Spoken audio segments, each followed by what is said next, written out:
I expect better from you. Wind up your window, you can wind your window. You can wind your window, you can talk life long when you fucking with them. Because the end of the day, can't do nothing.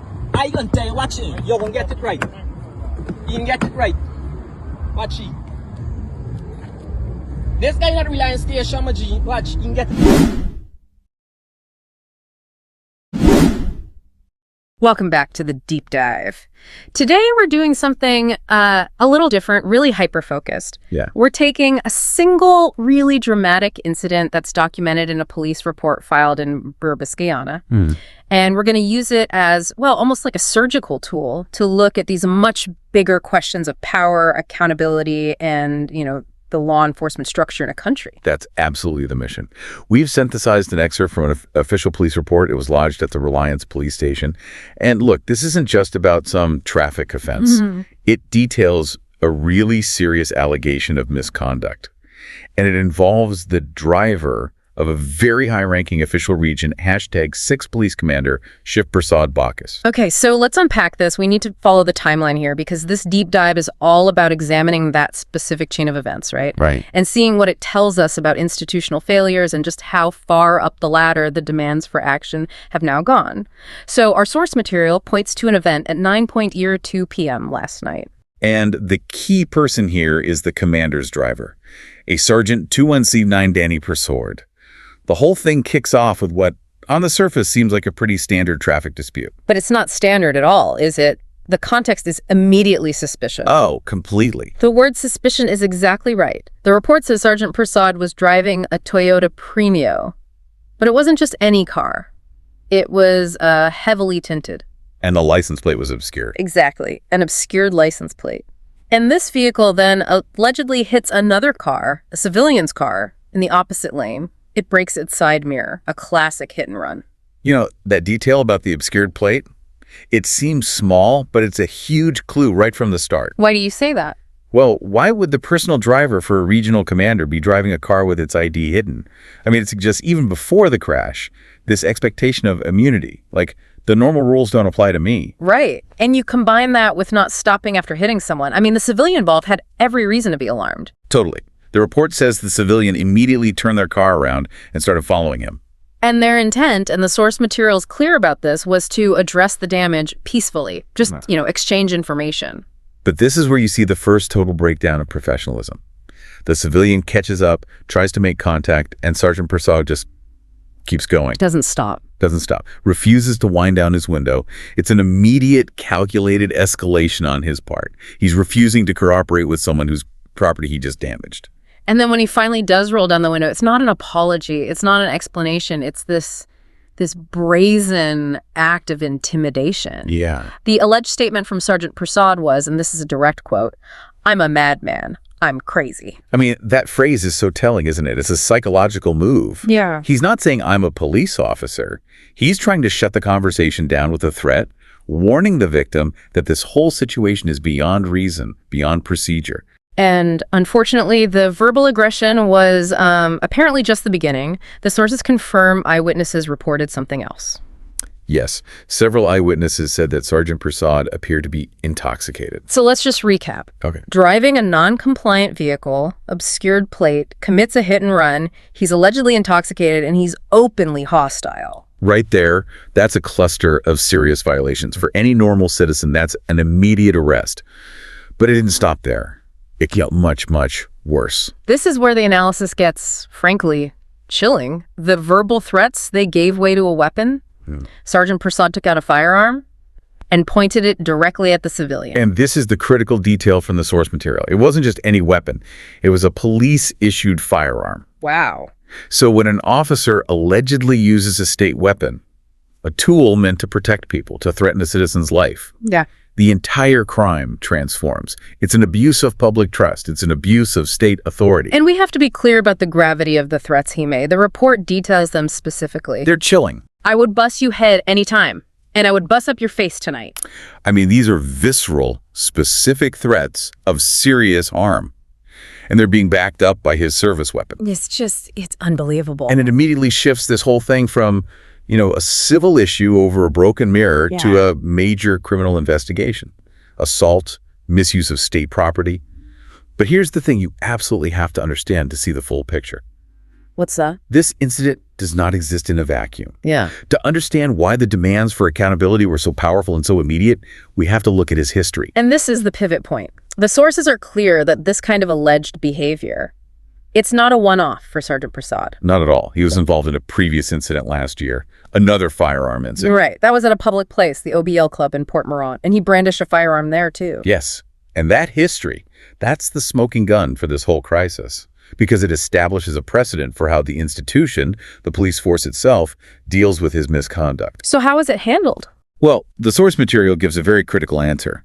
It states, and I'm quoting here, that the earlier incident was covered down internally by senior officers. Covered down internally, that phrase. That's probably the most powerful detail in the whole report. It is. It implies the chain of command, senior officers, made an active choice to suppress a serious firearm offense, to keep it out of the public eye. That choice, it set the stage for what happened this time, didn't it? It absolutely did. If an officer believes that serious misconduct, like waving a gun around, will just be quietly handled behind closed doors, what incentive is there to ever change that behavior? And let's connect the dots. Sergeant Persaud is the personal driver for the regional commander, Shivpersaud Bacchus. Right. So if an officer who is that close to the commander has a history of misconduct that was covered down, the immediate suspicion has to be that the cover-up was, well, at least allowed by the highest levels in the region. And that is precisely what sparked such a strong public response this time. It brings us to this organization, WN, which is now demanding very specific, very transparent actions from the Guyana police force. Their whole argument is built on confronting that history of internal cover-ups, isn't it? Exactly. They frame their demands around this really clear principle from the source material. No officer, regardless of assignment or rank, should be above the law. It moves the conversation from just dealing with one bad apple to testing the integrity of the entire barrel. And their demands weren't just, vague calls for justice. They were 4 surgical questions. Each one targets a standard procedure that they believe was probably ignored because of who this officer is. So let's walk through them, because they really reveal what basic police work the public thinks was just completely skipped here. First, WN is demanding to know what disciplinary action has been taken against Sergeant Danny Persaud. It's the most fundamental question. I mean, was he suspended? Was he removed from duty? Any immediate sanctions? The fact that there's silence suggests that nothing was done. Second, and this is so important given the eyewitness accounts of him being intoxicated, they want to know whether the officer was breathalyzed. Mandatory evidence in any standard DUI situation. If that test wasn't done, the investigation was compromised from the very first minute. The third question is about the weapon itself. Was the police-issued firearm seized? Again, basic procedure. If an officer allegedly misuses state equipment to threaten someone, you secure that evidence immediately. If you don't, it signals you just don't care about the severity of the crime. And the last question, this one cuts right to the heart of the conflict of interest we talked about. That's the big one. What role, if any, did the region #6 Commander Bacchus play after the incident involving his personal driver? And that question is a direct challenge to the command structure. It says, we know who he is, we know who he works for.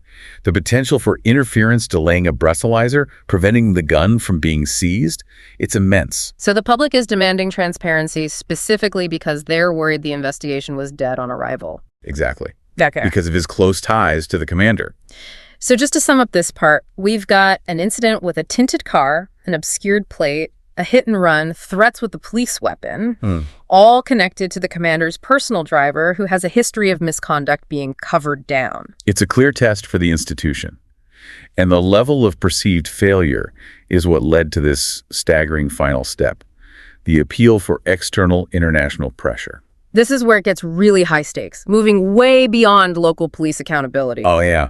The organization leading the charge decided this was so serious it had to be escalated to international diplomatic and human rights bodies. That list of stakeholders they're engaging, it just shows a complete and total lack of faith in the domestic system to handle this. They're basically asking for outside oversight. And they are very specific about who they're calling on. The list itself is so telling. They're reaching out to the Department of Homeland Security at the U.S. Embassy in Guyana, Wow. the High Commission of Canada to Guyana and Suriname, and the UK in Guyana British High Commission in Georgetown. So the big 3 Western diplomatic missions. And that's not all. On the human rights front, they're looping in the United Nations Human Rights Delegation and the delegation of the European Union in Guyana. Let's just pause and think about what that means for you listening to this. A traffic incident that escalated into a firearm threat has been deemed so severe. And the local response, so untrustworthy. That local activists feel they have to activate the diplomatic scrutiny of the United States, the UK, Canada, the UN, and the EU. This isn't just about justice anymore. It's about applying international pressure that could affect diplomatic relations, maybe even visa considerations for high-ranking officers.